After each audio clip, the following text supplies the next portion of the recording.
азыр кандай кылабыз деп атасыңар эгер кийинки селди келтирбеш үчүн? Мына жерде жаңы пайда болгон айыл өзү. Булар деле өзү ушул баягы канча жер кетет.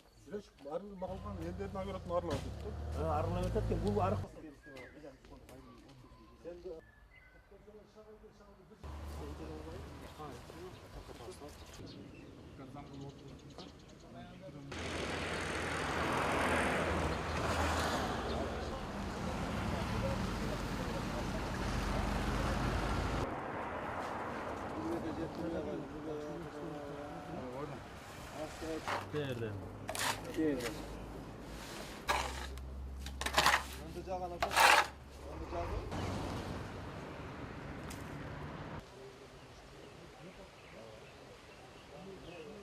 Бүгүнкү күндө мына Ош областында дагы 2 райондо сел кырсыктары катталып, бул боюнча да карап жеринде карап чыгып атабыз.